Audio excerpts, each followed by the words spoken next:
بسم اللہ الرحمن الرحیم۔ السلام علیکم۔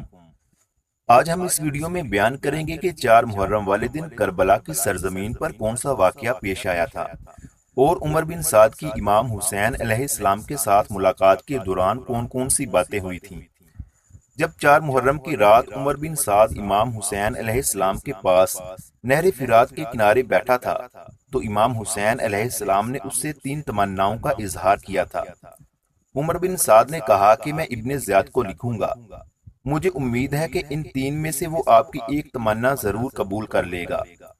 خیر بات یہاں ختم ہو گئی اور امام حسین اپنے خیمے میں تشریف لائے اور عمر بن سعد اپنے خیام کی طرف چلا گیا۔ 4 محرم کی صبح عمر بن سعد نے اپنے لشکر کے زعما کو بلایا اور ان سے امام حسین علیہ السلام اور ابن زیاد کے بارے میں مشورہ لیا۔ ابھی باتیں ہو رہی تھیں اور عمر بن سعد امام حسین کے بے قصور ہونے کی بات کر رہا تھا کہ اچانک اس وقت کوفہ سے ابن زیاد کا قاصد آ پہنچا اور عمر بن سعد کے خط کا جواب لایا۔ یوں ہی ابن سعد نے ابن زیاد کے خط کا مضمون پڑھا تو بہت پریشان ہو گیا اور اپنی گفتگو جو لشکر کے بڑوں سے کر رہا تھا اس میں شرمندہ ہونے لگا اور خاموش ہو کر سوچنے لگا کہ فرزند رسول کسی صورت میں پسرے مرجانہ کی عطایت نہ کریں گے اور میں فرزند رسول سے لڑنا بھی نہیں چاہتا اور دوسری طرف حکومت کو بھی نہیں چھوڑ سکتا۔ یہی باتیں دل میں سوچ رہا تھا کہ ایک اور قاصد آ پہنچا اور ابن زیاد کا دوسرا خط دیا۔ اس خط کا مضمون یہ تھا: اے ابن سعد، میں نے اتنا بڑا لشکر تمہیں بلا وجہ نہیں دیا اور اس قدر گھوڑ سواروں اور تیر اندازوں کو تمہاری اطاعت میں بے مقصد نہیں دیا۔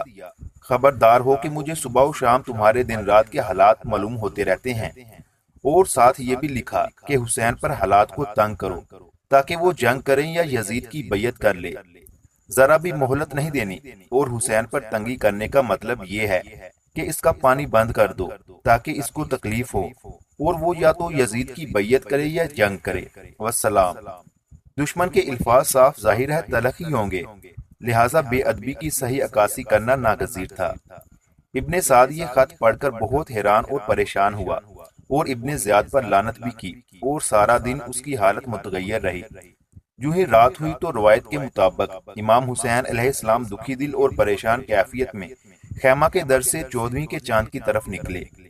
پیغمبر کا امامہ سر پر تھا، ان کی زرہ پہنی ہوئی تھی کہ ایک صحابی سے فرمایا: جاؤ ابن سعد سے کہو کہ میں دونوں لشکروں کے سامنے تم سے ملنا چاہتا ہوں، البتہ گفتگو تمہارے ساتھ خلوت میں ہوگی۔ ابن سعد کو یہ پیغام پہنچا تو وہ لشکر سے باہر نکلا اور امام بھی روانہ ہوئے اور پھر ایک جگہ پر بیٹھے۔ حفص اور دردید عمر کے محافظ ساتھ کھڑے تھے اور حضرت عباس و حضرت علی اکبر امام حسین علیہ السلام کے محافظ بن کر کھڑے تھے کہ عمر بن سعد نے کہا: ابن زیاد نے کہا ہے اور آج کے خطوط میں تاکید کی ہے کہ آپ ہر صورت میں یزید کی بیعت کریں، اگر بیعت نہیں کرتے تو پہلے آپ اور اصحاب پر پانی بند کر دوں، پھر آپ سے جنگ کروں۔ جس طرح عثمان کو پیاسا قتل کیا گیا اسی طرح آپ کو پیاسا شہید کریں گے۔ امام علیہ السلام نے ابن سعد کی باتیں سنی اور بطور نصیحت فرمایا: ہائے افسوس تجھ پر اے ابن سعد، کیا تم خدا سے نہیں ڈرتے؟ کیا تمہیں قیامت کا یقین نہیں؟ پسرے مرجانہ کی عطایت کرتے ہو اور میرے قتل پر کمر بستہ ہو گئے ہو، حالانکہ تم جانتے ہو کہ میں کون ہوں۔ اگر تمہارے ہاتھ میرے خون میں رنگین ہوئے تو قیامت کے دن تمہاری نجات ہرگز نہ ہوگی۔ عمر ابن سعد نے عرض کیا: میں قربان جاؤں، میں آپ کو اچھی طرح جانتا ہوں، آپ کے حسب اور نسب کو تمام سے بہتر سمجھتا ہوں۔ آپ سبط پیغمبر، فرزند حیدر اور جناب فاطمہ زہرا کے دل کا میوہ ہیں، لیکن آپ 2 کاموں میں سے ایک کام ضرور کریں، ورنہ ابن زیاد کے ظلم کی آگ کا شعلہ آپ کو اور مجھے بھی جلا ڈالے گا۔ کوئی چارہ کریں تاکہ ہم دونوں بچ جائیں، نہ آپ قتل ہوں اور نہ میں قتل ہوں۔ امام نے فرمایا کہ اس کا حل یہ ہے کہ ان 3 کاموں میں سے ایک کام کرو۔ نمبر 1، مجھے راستہ دو تاکہ میں مکہ یا مدینہ کی طرف لوٹ جاؤں۔ نمبر 2، مسلمانوں کے کسی شہر میں چلے جانے کی اجازت دو تاکہ وہاں ایک عام انسان کی طرح زندگی گزار سکوں۔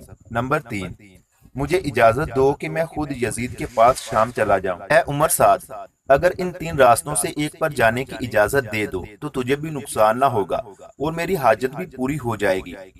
راوی کہتا ہے کہ خدا کی قسم، میں امام حسین علیہ السلام اور عمر بن سعد کی گفتگو سن رہا تھا کہ ان 3 راستوں کے علاوہ کوئی اور بات بھی امام نے نہ کی، اور یہاں تک کہ امام نے فرمایا کہ مجھے چھوڑ دو، میں بیابانوں میں غریب و نادار اور خانہ بدوشوں کی طرح زندگی گزاروں گا، اپنے رشتہ داروں اور وطن سے جدائی پر صبر کرتا رہوں گا۔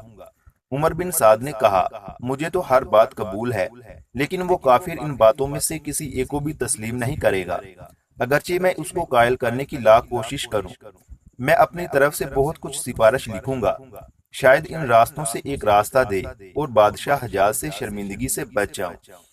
اس طرح کے اسلامی واقعات سننے کے لیے ہمارے یوٹیوب چینل علمی روم کو سبسکرائب لازمی کریں۔ ملتے ہیں اگلی ویڈیو میں۔